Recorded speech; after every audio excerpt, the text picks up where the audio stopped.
In 2023, the Detroit Tigers finished with a record of 78-84, placing them 9 games behind the Minnesota Twins in the AL Central and marking their 9th consecutive season missing the playoffs. This tied them with the Los Angeles Angels for the longest current playoff drought in Major League Baseball.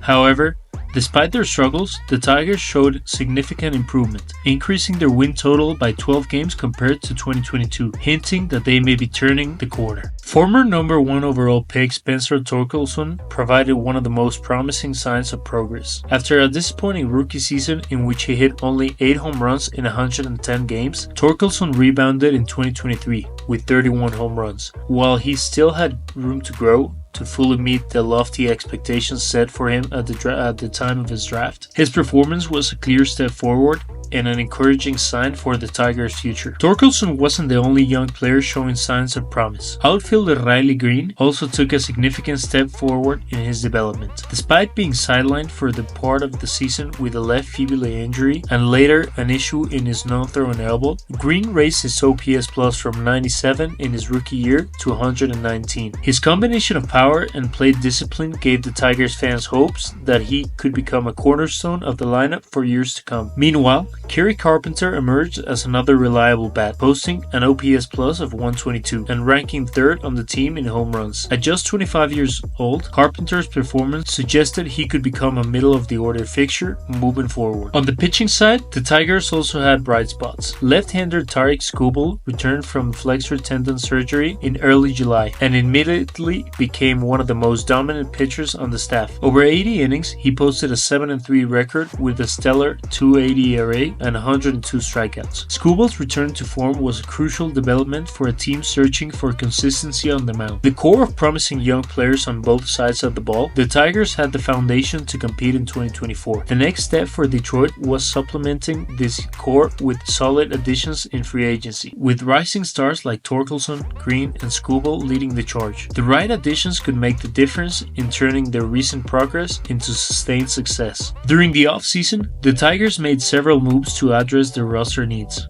They traded for veteran outfielder Mark Canha, adding experience to the lineup, and bolstered their pitching staff by signing Kenta Maeda, Jack Flaherty, Andrew Chafin, and Shelby Miller. Additionally, they brought in infielder Gio Urshela to provide defensive stability at third base. Despite these moves, the Tigers entered the 2024 season with tempered expectations. Fangraphs projected them with a 28.9% chance of making the playoffs, the 3rd best odds in the AL Central. However, with a promising young core and several veteran additions, the Tigers looked poised to make a push and finally snap their 9-year postseason drought. The Tigers opened the season against a rebuilding White Sox team that was on the verge of one of the worst seasons in baseball history. Detroit took care of business, winning Game 1 of 162 by a score of 1-0. Tarik Skubal was outstanding, throwing 6 shutout innings while striking out 6. Spencer Torkelson contributed 2 hits. The Tigers carried that momentum throughout the series, sweeping the White Sox to start the season strong. By the end of April, Detroit was sitting in 2nd place in the AL Central,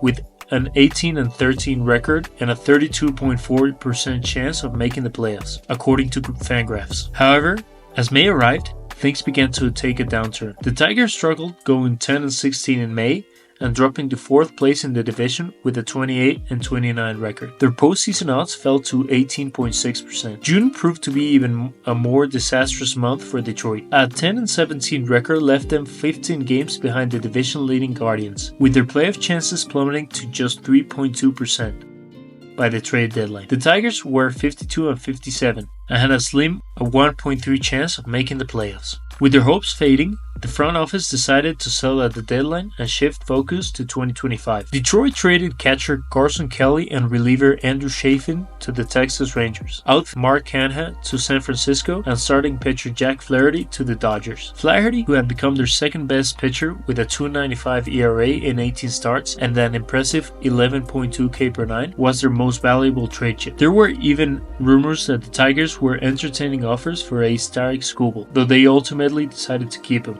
By August 10th, the Tigers had hit rock bottom. Their playoff odds had fallen to a mere 0.2%, and they found themselves 10 games back of the last wildcard spot. After selling at the deadline, it was clear that the season was effectively over for Detroit. The Tigers decided it was time for some major changes, starting with their highest paid player, Javi Baez. Since signing a 6-year, $140 million deal with Detroit, Baez had been a massive disappointment. In 360 games with the Tigers, he posted just a 1.6 WAR, far below expectations for a player earning $23 million per year. While his defense had been solid, it had declined significantly since his first season with the team, and his offensive struggles were glaring. Baez's OPS plus was just 71, making his bat virtually unplayable at this point. Removing him from the lineup was the first major step in the Tigers' turnaround. Baez played his last game of the season on August 22nd, and the change seemed to spark the team. From that point on, the Tigers caught fire, going 24-11 and finishing with the best record in baseball over that stretch. They were getting hot at exactly the right time. At the beginning of September, the Tigers stood at 70-68, 5 games back of the final wildcard spot, with just a 74% chance of making the playoffs. To reach the postseason, they would not only need to pass two division rivals, the Twins and the Royals, but also play near flawless baseball. From the start of September, every game felt like a playoff contest, and the Tigers rose to the challenge. Detroit went 17-8 in September, taking full advantage of the Minnesota Twins' dramatic post-All-Star break collapse. Between August 10th and the end of the season, the Tigers went 31-14, while the Twins limped to a 17-30 finish. This late struggle allowed Detroit to secure the final playoff spot, completing a remarkable comeback. On September 27th, the Tigers clinched a postseason spot with a victory over the White Sox, completing an improbable late season surge. One of the key players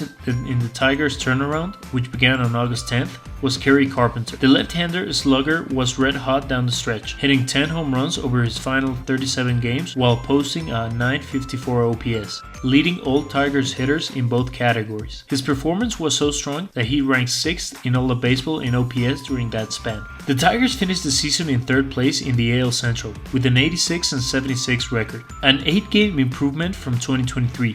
On paper, their stats and individual performances might leave you scratching your head as to how they managed to reach the postseason. So let's take a closer look at how they made it happen. The most obvious reason for the Tigers' playoff appearance in 2024 is their ace Tarik Skubal. Skubal was the best pitcher in the American League this season, leading the league in wins, ERA, strikeouts, ERA+, and FIP. He tied for first in MLB in pitching WAR alongside Hunter Green, and captured the pitching Triple Crown. With this dominant performance, Skubal is a clear favorite to win the AL Cy Young Award. Having the best pitcher in baseball certainly helps, but a single ace isn't enough to carry a team to the playoffs, especially in a 162-game season. Fortunately for Detroit, pitching was the strength of the roster. The Tigers ranked 4th in baseball with a 1.13 ERA+, but surprisingly, Skubal was the only pitcher on the team to log more than 120 innings. So how did they manage such an impressive staff without multiple workhorse starters? The answer lies in their unconventional approach to bullpen management. Detroit leaned heavily on openers and bullpen games, a strategy that allowed them to thrive despite lacking traditional depth in the rotation. Throughout the season, the Tigers used 15 different pitchers to start games.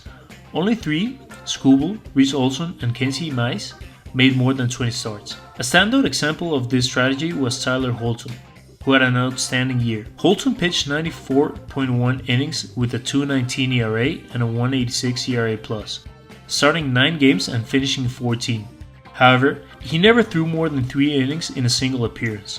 As a lefty specialist, he would often open games against lefty-heavy lineups, throwing a scoreless inning or two before handing the ball to another pitcher that would cover the middle innings. On August 22nd, for instance, Holton opened the game against the Cubs, pitching a scoreless first inning before Kenta Maeda followed him with 5 innings of his own. The strength of the Tigers staff lay in their bullpen, and they leaned on it heavily throughout the season. 4 relievers logged in 60 or more innings, and an impressive 8 pitchers posted an ERA+ above 110, demonstrating the depth and effectiveness of Detroit's pen. While pitching was the Tigers' strength, their hitting left much to be desired. Detroit finished with a team OPS plus of 94, ranking in the bottom 10 in home runs, batting average, and OPS. The Tigers had only 2 qualified hitters with an OPS plus above 100, highlighting the offensive challenges they faced throughout the season. Kerry Carpenter and Parker Meadows did surpass the 100 OPS mark, but neither played more than 90 games. Detroit also lacked significant power production. with no hitters surpassing 25 home runs or 80 RBIs. Spencer Torkelson, who showed promise in 2023, experienced a major regression in 2024. He struggled mightily at the plate, leading to a demotion to AAA. Torkelson finished the year with just 10 home runs in 92 games and an OPS plus of 89. A clear step back from his previous performance. With Carpenter sidelined due to injury and Torkelson struggling, the Tigers desperately needed someone to carry the offense. That responsibility fell on the shoulders of Riley Green, and he delivered. Green stepped up as an offensive leader for Detroit, playing in 137 games and posting a .262, .348, .479 slash line with 24 home runs and a .133 OPS plus. His 5.4 WAR was a testament to his all-around impact. He was rightfully selected for the All-Star game. Despite the Tigers' offensive limitations, Green's breakout season was a bright spot and a key factor in keeping the team competitive. The Tigers took an unconventional path to the playoffs in 2024.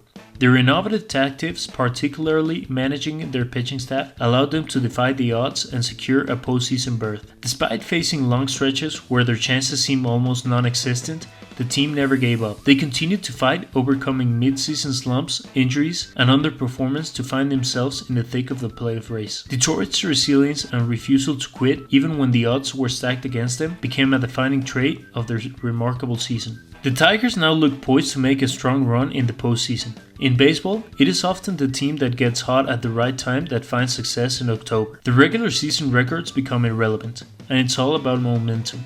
With Detroit playing their best baseball down the stretch, they have positioned themselves as a dangerous team in the playoffs, ready to capitalize on their late season surge and make a deep run.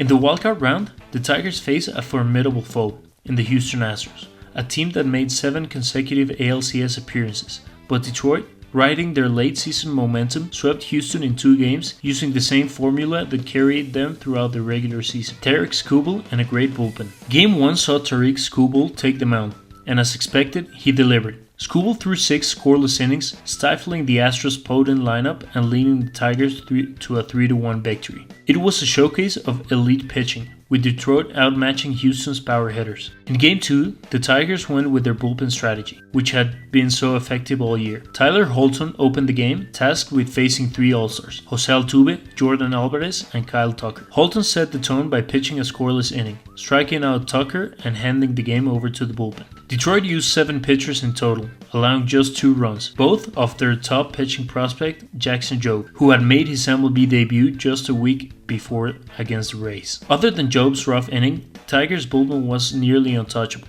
only allowing 1 other run in the first game. After sweeping Houston, the Tigers will now face the AL Central champion Cleveland Guardians in the division series. The Guardians, much like the Tigers, boast a stellar bullpen, setting up what promises to be a thrilling showdown of elite pitching. With Detroit playing their best baseball and defying expectations, they have a real shot to continue their improbable run and make history in the postseason. Don't forget to hit the like and subscribe. See you next time.